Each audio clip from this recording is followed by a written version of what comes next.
said the second.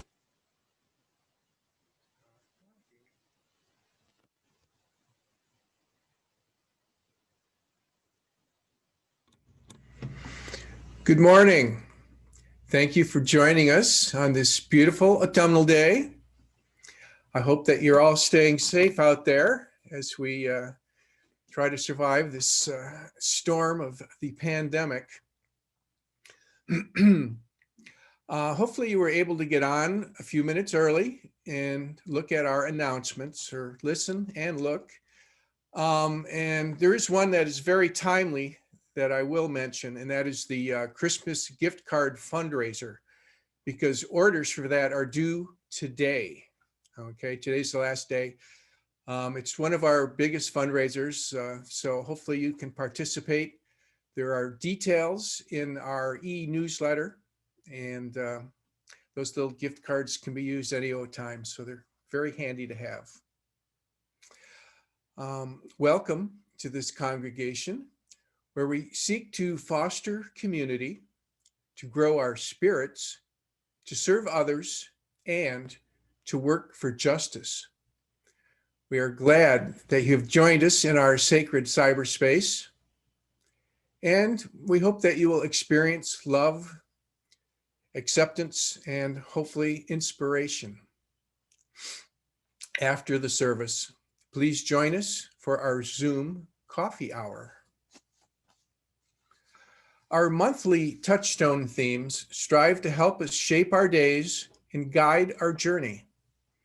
Our November topic is spirituality, which involves a heightened sense of connection with the deepest part of oneself, with others, and with a transcendent reality, however that is understood. Spirituality has to do with a desire for wholeness and the cultivation of the inner life, that we might live with more authenticity, integrity, humility, and compassion. Our sermon today is from the Reverend Libby Smith. I'm sure you all recognize her name. Libby is delighted to come back to our fellowship, where she had the honor of serving as minister from 2007 to 2013. Ordained in 1992, she also served congregations in Rockport, Massachusetts, and Warrington, PA, and spent 5 years as chaplain at the UU House Retirement Home in Philadelphia. Now retired from congregational service, she does occasional adjunct work for the Central East region of the UUA and enjoys the chance to do pulpit supply and rites of passage on request. The title of her sermon is A Spirituality of Gratitude.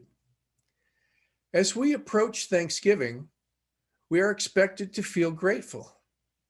Some years that's easy, but for many of us, this year may be harder. Cultivating a sense of gratitude can be approached as a spiritual discipline. And like any discipline, it requires constant effort and practice. When it doesn't come naturally, that's when we need it most of all. Now let us enter into worship together.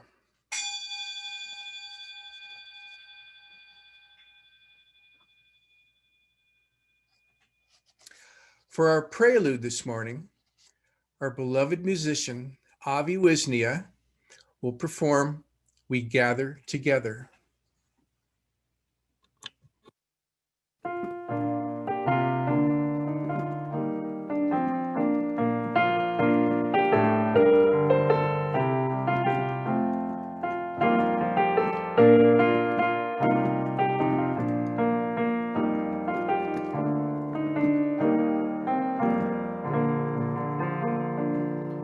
We gather together in joyful thanksgiving, acclaiming creation whose bounty we share.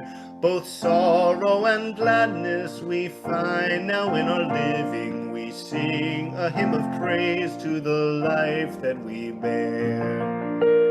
We gather together to join in the journey, confirming, committing our passage to be a true affirmation in joy and tribulation. When bound to human care and hope, then we are free.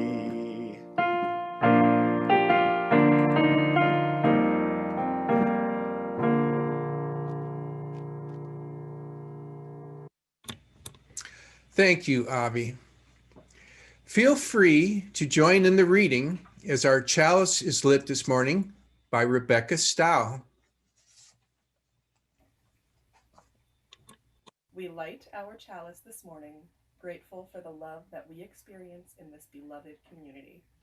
May this flame light our way to inner peace, to love for each other, and to faith in ourselves.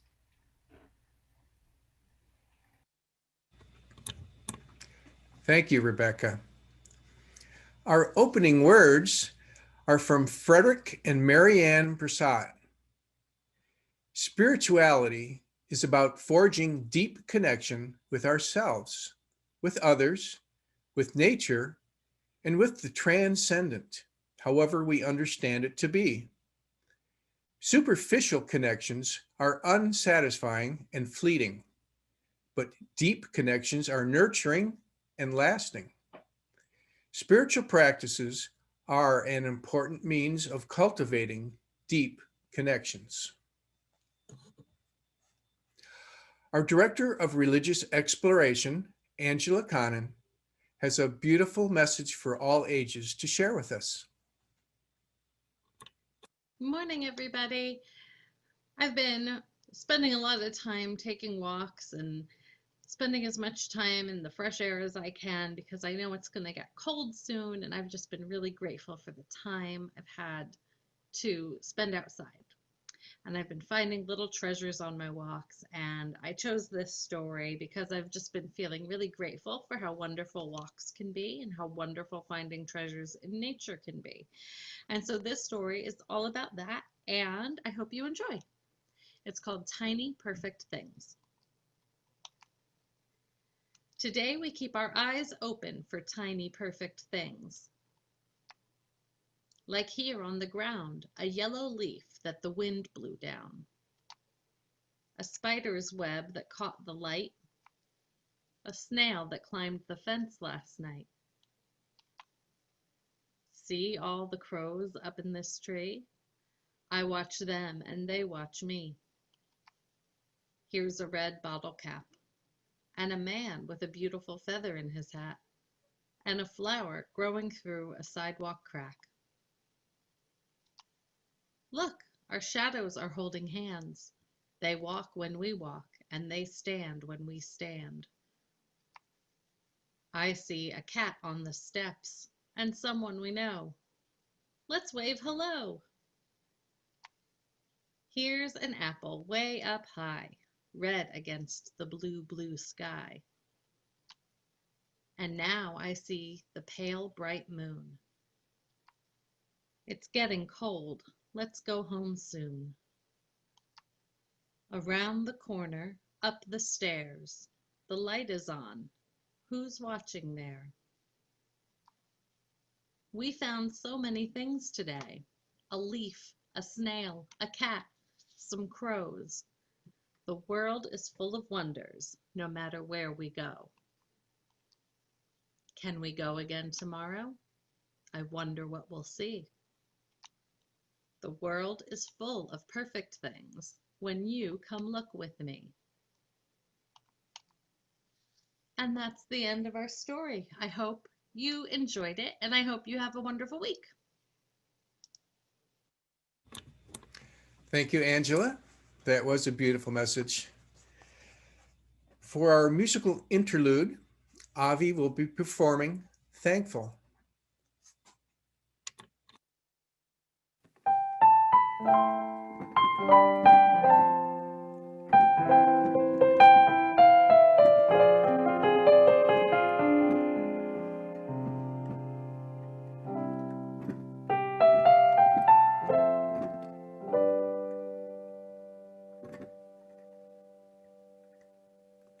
Some days we forget to look around us. Some days we can't see the joy that surrounds us. So caught up inside ourselves, we take when we should give. So for today we pray for what we know can be, and on this day we hope for what we still can't see. It's up to us to be the change, and even though we all can still do more, there's so much to be thankful for. Look beyond ourselves, there's so much sorrow.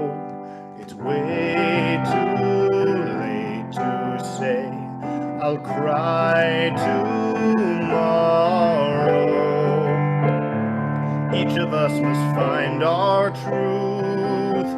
It's so long overdue. So for today we pray for what we know can be, and on this day we hope for what we still can't see.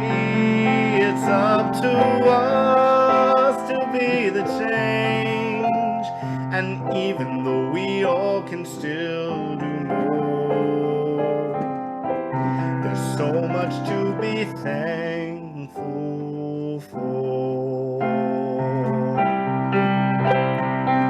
Even with our differences, there is a place we're all connected. Each of us can find each other's light.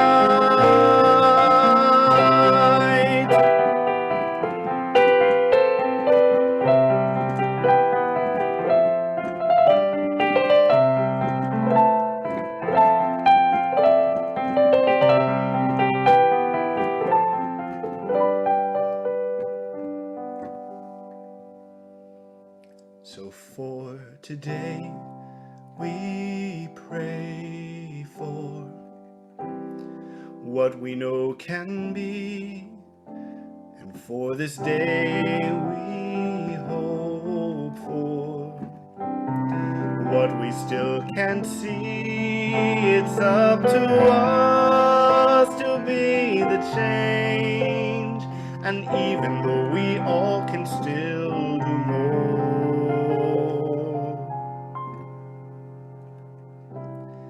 there's so much to be thankful for.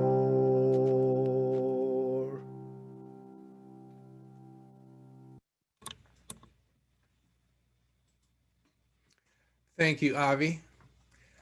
That was really very beautiful. One of the things I'm thankful for is for you. I am very pleased to introduce someone that I have so much respect and love for. For our reading this morning, the Reverend Libby Smith. Thank you, Gil. And it's wonderful to be back with you all this morning. I'm always so amazed by both Angela and Avi, the way they find the perfect things to fit into the morning's theme. It's just always a gift. The reading for this morning is a poem called The Traveling Onion by Naomi Shahib Nye. And I'm going to read it twice because I had a colleague who told me that poems, if they're not too long, should always be read twice so that you're able to absorb them. When I think how far the onion has traveled just to enter my stew today, I could kneel and praise all small forgotten miracles. Crackly paper peeling on the drain board, pearly layers in smooth agreement. The way the knife enters onion and onion falls apart on the chopping block, a history revealed. And I would never scold the onion for causing tears. It is right that tears fall for something small and forgotten. How at meal we sit to eat, commenting on texture of meat or herbal aroma, but never on the translucence of onion, now limp, now divided, or its traditionally honorable career, for the sake of others, disappear. The traveling onion.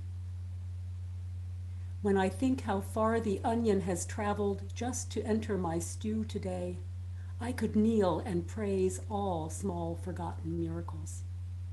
Crackly paper peeling on the drain board, pearly layers in smooth agreement.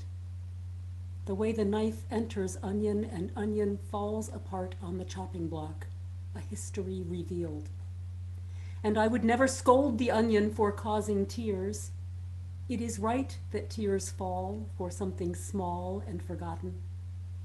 How at meal we sit to eat, commenting on texture of meat or herbal aroma, but never on the translucence of onion, now limp, now divided, or its traditionally honorable career, for the sake of others, disappear. Thank you, Reverend Libby. It is a beautiful thing to be grateful for all the small things in our lives as well as the big things. The recipient of our split plate collection for November is Race for Hope, the National Brain Tumor Society. Brain cancer has affected all kinds of people, even claiming the life of our friend and keyboard player, Wayne Isaacs, and the life of Dov Wisnia, brother to our friend and current musician, Avi. You can help us honor their lives and the lives of so many others who have suffered from this terrible disease. Although the actual race that usually occurs annually in Philly and other places throughout the country is not scheduled this year due to COVID, the need is still very much there. Please give with your heart. As always, you can donate by using the safe and secure link found in chat and in your e-newsletter. I'm very pleased to reintroduce the Reverend Libby Smith, who will share her sermon, A Spirituality of Gratitude.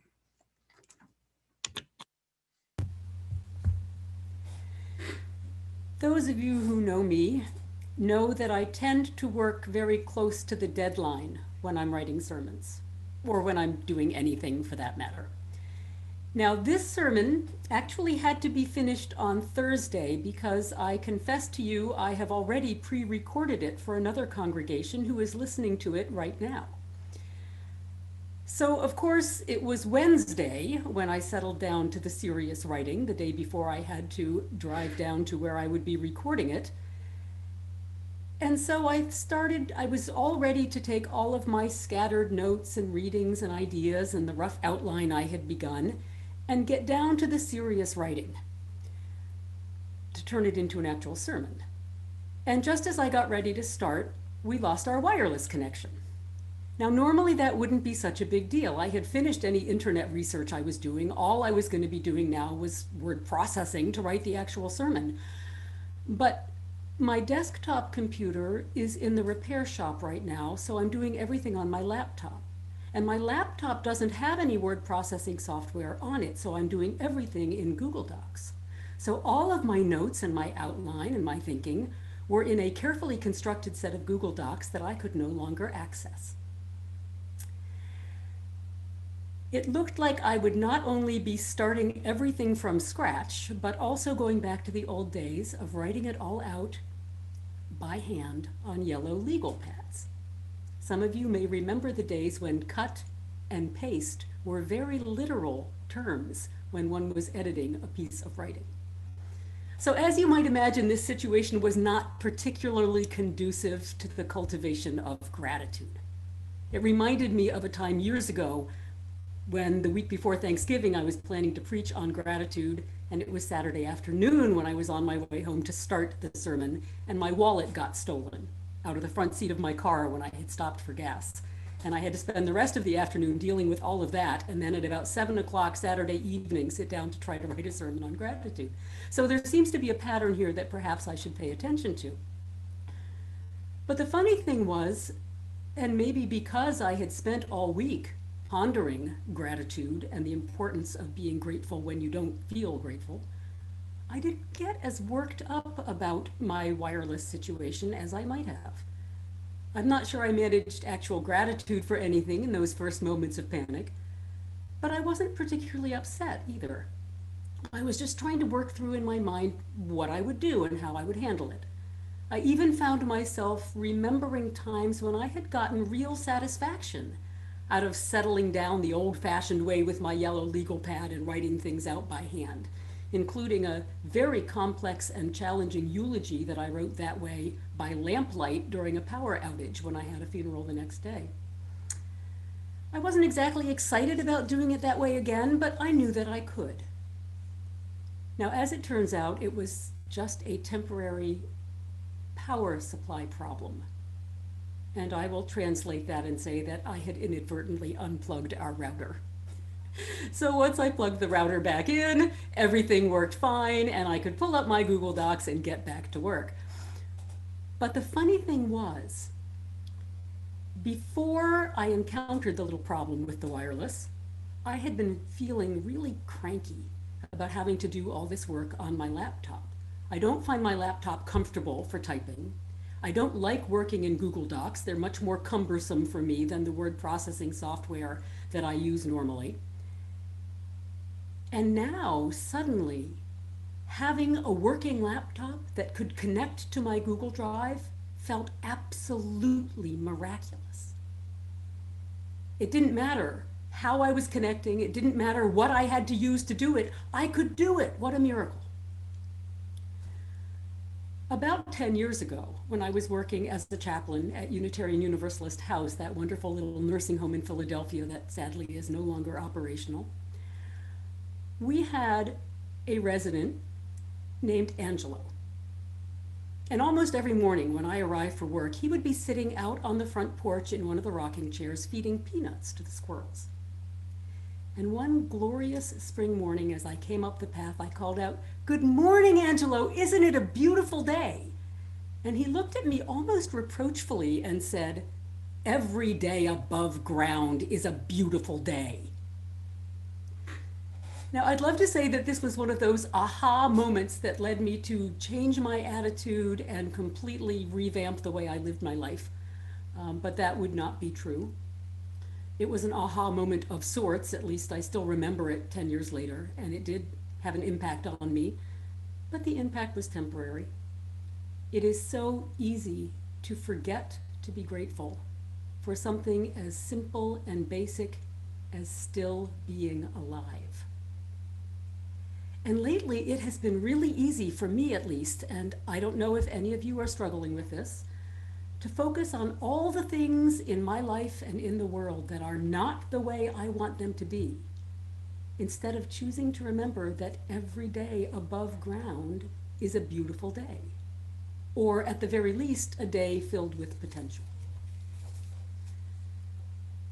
The Zen teacher, Zoketsu Norman Fisher, says that a lack of gratitude means that we're not paying attention. He wrote, we take life, we take existence for gratitude. We take it as a given, and then we complain that it isn't working out as we wanted it to. But why should we be here in the first place? Why should we exist at all? Well, when you look at it that way, every day above ground does become downright miraculous, no matter what kind of day it might be. Now, my husband is Danish. The Danes have a reputation for being one of the happiest peoples in the world. And John insists that the reason Danes are among the happiest people in the world is that they have such low expectations. So it doesn't take much to make them happy. Now that can sound rather cynical, and I have to admit, as the person he chose to marry, I don't find it particularly flattering sometimes.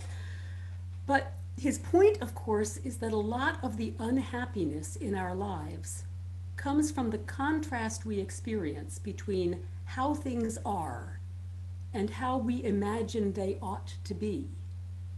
And if we can let go of some of the expectations about how they ought to be and look honestly at how they are, sometimes there's a lot to appreciate there. When I lost my wireless connection, I stopped worrying about which computer I had to use.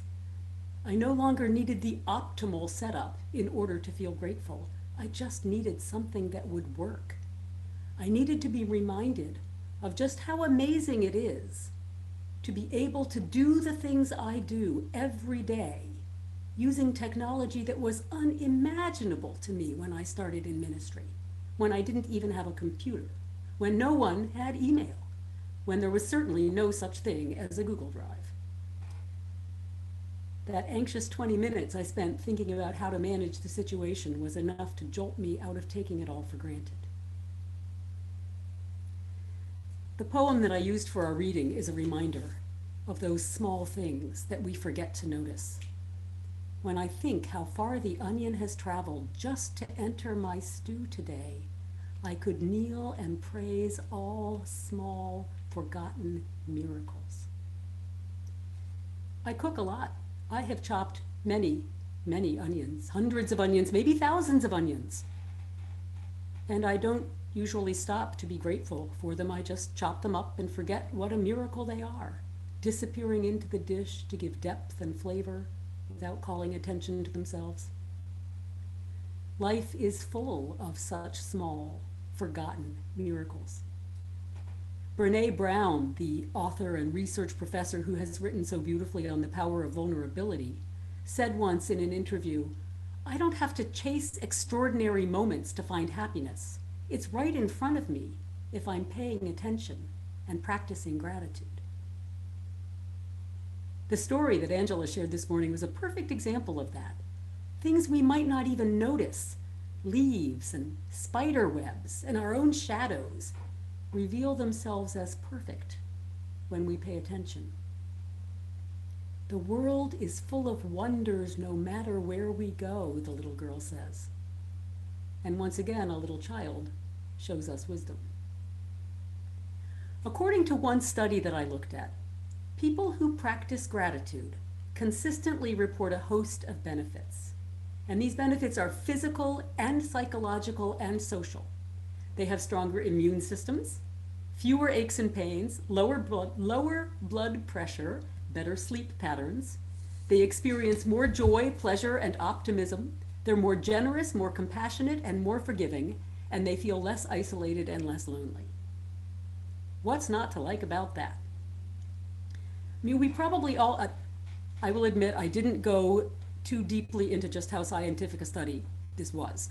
But I've seen other documentation that seems to imply that we can, at least on many levels, assume that gratitude is good for us. And I think we all have a sort of inherent awareness that experiencing gratitude is good for us. But that doesn't mean we're always able to cultivate it.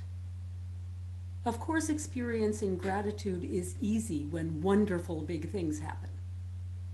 And it's still relatively easy when life is just going along normally, if, as Brené Brown says, we remember to pay attention and appreciate things like the onion on our cutting board, or the Wi-Fi connection that powers our communications, or the simple fact that we're still alive.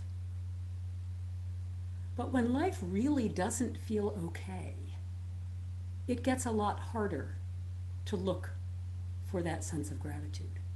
We may know it's good for us to cultivate it, but it may feel like a real stretch to try to count our blessings when we're struggling with really serious problems. Buddhist teaching often emphasizes that we should be grateful for adversity in our lives, because it's when we confront difficulties that we learn and grow. The American Buddhist teacher Jack Kornfield quotes his own Thai meditation teacher Ajahn Chah as saying to him, "Which has had more value in your life? Where have you grown more and learned more? Where have you become more wise? Where have you learned patience, understanding, equanimity, and forgiveness? In your hard times or in the good ones?" Most of us can relate to the idea that we learn from our mistakes and our failures. That in fact we often learn more from those times than we learn from our successes. Some of my most important life lessons have come as a result of bad decisions, or simply coming up against a situation where I didn't know enough yet to act wisely and had to learn through my failure. I haven't liked those times. I haven't been grateful for them in the moment, but I've certainly learned from them and sometimes been able to be grateful for them after the fact. And I was reminded of that during election week when we were pretty tense around our house. I don't know about you guys. There were a couple of difficult days there waiting to see how things were going to swing. And we dealt with it by binge watching The Queen's Gambit on Netflix. I'm sure some of you have watched it, but I won't give too much away in case you plan to. It's adapted from a novel about a young girl growing up in an orphanage in the late 50s who becomes a chess prodigy, and it follows her development both as a chess player and as a human being. And she needs some development as a human being. Her psychological and social abilities are somewhat stunted by her upbringing. But at any rate, she is obsessed with chess, and she is obsessed with winning. And for me, some of the most striking moments in the series came when she would encounter again someone that she had been up against in a tournament at some time previously, and they would say, "Oh, I remember you. You cleaned my clock at that tournament in wherever." And she would sort of perfunctorily say, "Oh, I'm sorry." And they would say, No, it was wonderful. Thank you so much. I learned so much by playing you and losing to you." And you can just see on her face what an unfamiliar concept that is to her, to be grateful for losing. But you can also see her gradually realizing that there might be something in it. I chose to write this sermon because despite really a remarkably good life by most standards, I have been struggling with a really bad attitude lately.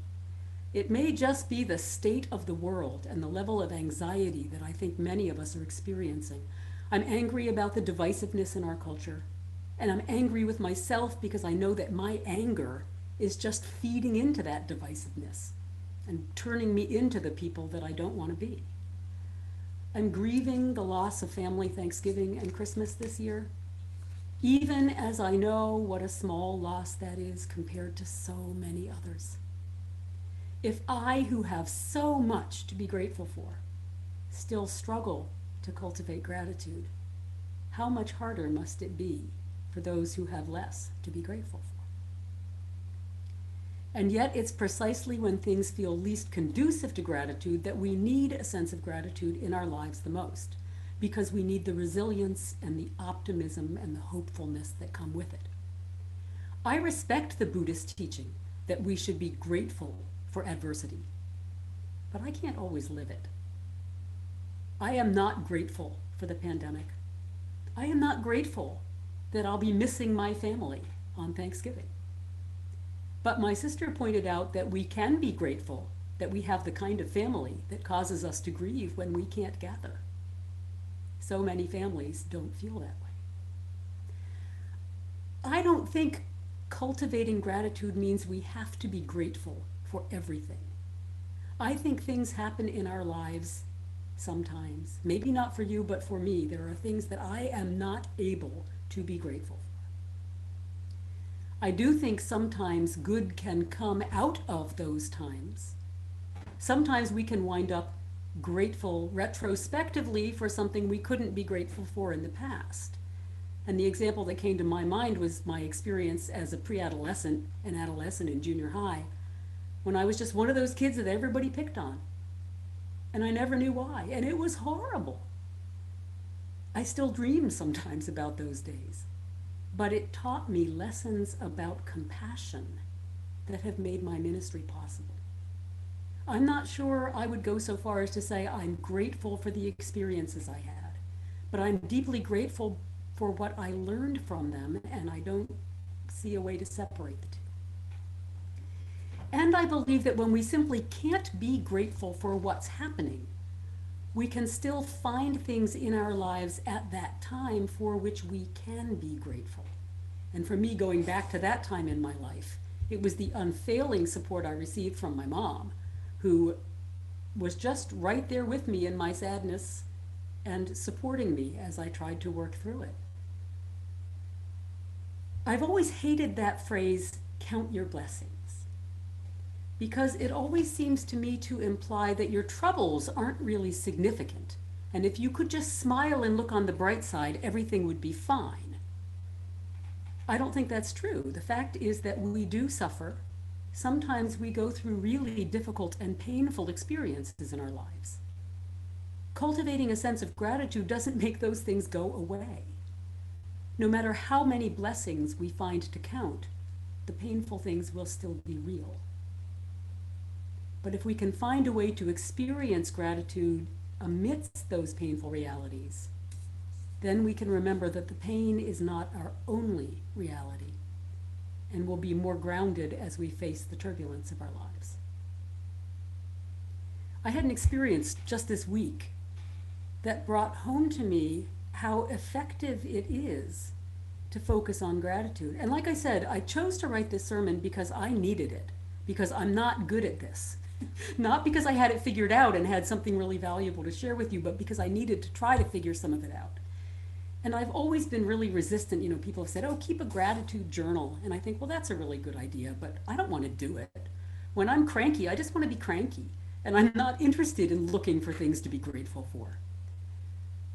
But this week,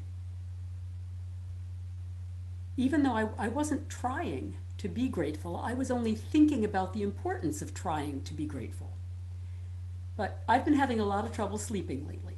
I'm guessing I'm not the only one on this Zoom session who's been struggling with sleep issues. I understand a lot of people during these anxious times are having problems with that. And usually when I'm lying awake, I feel really resentful about it, dreading the days to come, how tired I'm going to be. But this week I had a song running through my head because someone who knew I was working on a sermon about gratitude sent me a link to a song called Grateful from the musical Urban Myths. I don't know if any of you know it. So I had listened to it on YouTube. And as far as sentiment goes, it was similar in some ways to that lovely Josh Groban song that Ari sang for us this morning. A reminder of the importance of being grateful even when things are difficult. But maybe because this one came from a musical, it was particularly catchy. It had a very repetitive refrain. And it was catchy enough to be the ultimate earworm. It was sweet, but it was irritating. I got it into my head. I didn't particularly like the song. It was a very lovely song, but it also felt a little Pollyanna-ish. That kind of count your blessings advice that I often resent. But it is a beautiful song, and it stayed in my mind, especially the refrain. And I couldn't stop singing it. All week I was walking around singing, grateful, grateful, truly grateful am I. It's a very sappy, musical kind of song. And I couldn't get rid of it. And then in the night when I was lying awake, that's what was going through my head. Grateful, grateful, truly grateful am I. There's even a line that says, sometimes I lie awake counting blessings instead of sheep. And the nights were not as bad. They were just as restless. I was just as sleepless, but I felt different. I wasn't actually counting my blessings. I was only singing about counting my blessings. I wasn't even singing that song in an attempt to feel grateful. It was just stuck in my head. But it still changed something about my experience. I lay awake a couple of nights ago around 3 in the morning, and I actually just enjoyed listening to the rain on the roof. And I'm sure it was because of that song. So I am grateful. I want to close with a quotation that I came across recently that has really stuck with me. It is sometimes attributed to Voltaire, but in fact, when I did a web search to try to track it down and get the context, I learned that it was not written by Voltaire. It was written by an author named Peter Gay, who was offering an analysis of the philosophy of Voltaire's Candide.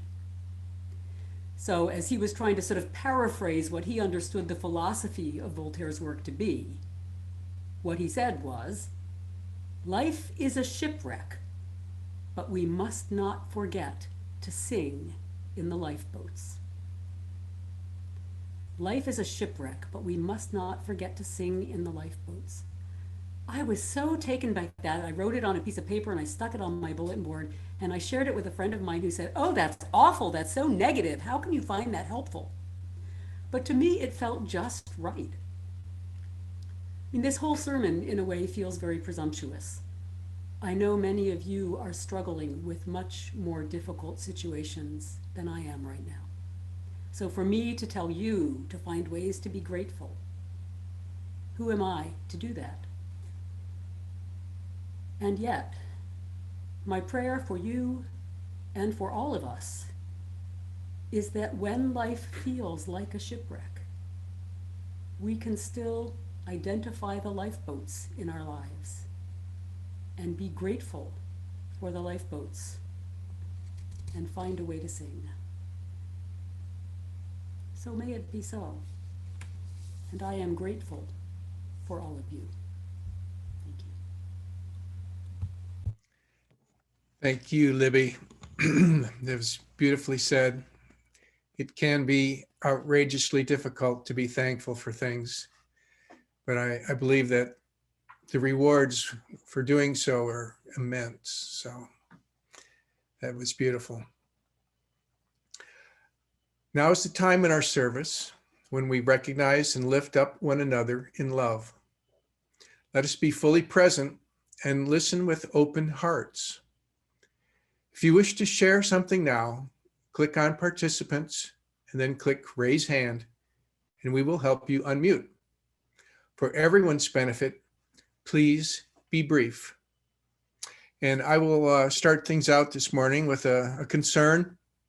I was speaking with our friend Sonia Claiborne, and things are still very challenging where she lives. It's kind of like being a prisoner. You just won't let you out. Can't go out and do things. So it's very difficult. And one of her aides, again, has contracted COVID, and so she may have been exposed to that. So it's a very stressful, difficult time for her. So if you could just keep her in your thoughts and your prayers, maybe send her a card, who knows, but that would be nice. I have no raised hands. It would seem that no one is wanting to share this morning. So that's Oh, wait. oh, wait. Joanna's here. Joanna. Hello, everyone. I just wanted to say that I'm very grateful for our small but mighty yoga community at UUFLB. We've been meeting together regularly, and we had a really great group yesterday. So I'm just very thankful for everyone who's participating, and all are welcome. So if you're interested, you can send me an email and I'll get you the info. Bill, I think it's Bill Stroop, but it just says Bill. Bill, would you like to share? Yes. Some of you remember our grandchildren who came when they were babies to our fellowship. Kessa, who will be graduated from college this year, got an internship at the Sellersville Theater during her winter break. And internships are extremely difficult to get at this time during COVID. So we're extremely happy for her. Thank you. That's fantastic. Anyone? I think that about does it. Whether or not you shared today, for your joys, we in this community join you in celebration. for any sorrows or concerns. May you feel our sympathy and our compassion. Let's pause for just a moment of gratitude, silent meditation, and prayer.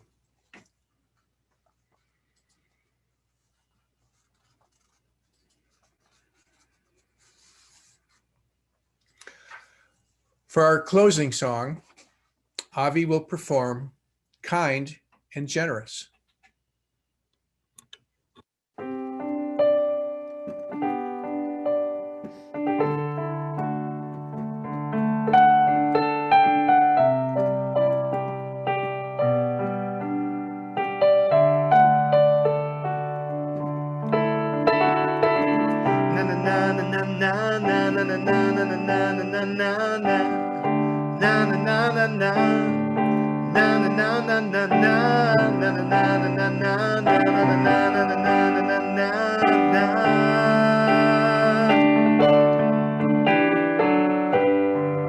You've been so kind and generous.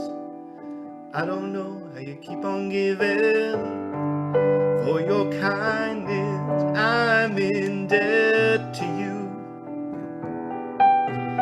For your selflessness, my admiration. For everything you've done, you know I'm bound to thank you for it. Na na na na na na na na na na na na na na na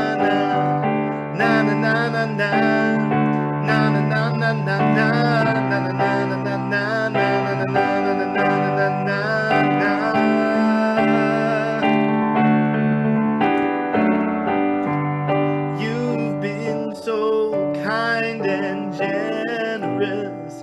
I don't know how you keep on giving. For your kindness, I'm in debt to you. And I never could have come this far without you. So for everything you've done, you know I'm bound to thank you for it. Na na na na na na na na na na na na na.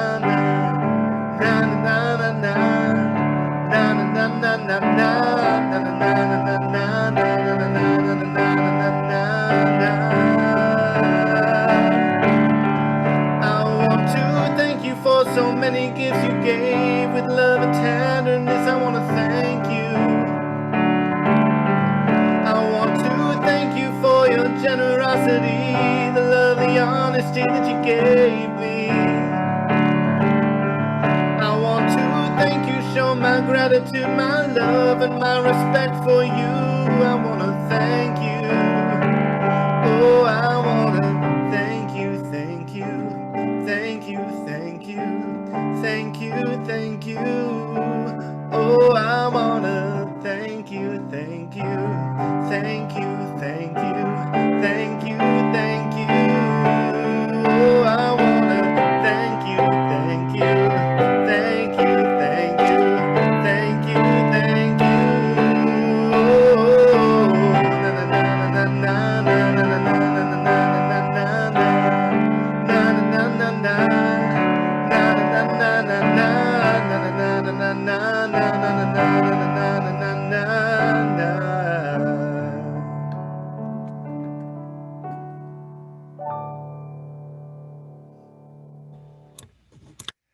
Thank you, Avi. That was very, very nice.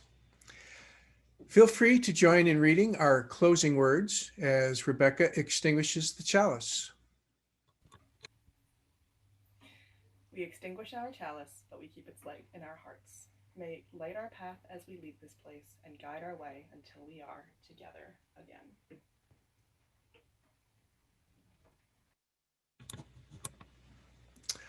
Our service is concluded. Let us continue in fellowship with our Zoom coffee hour. You can now unmute yourself and use chat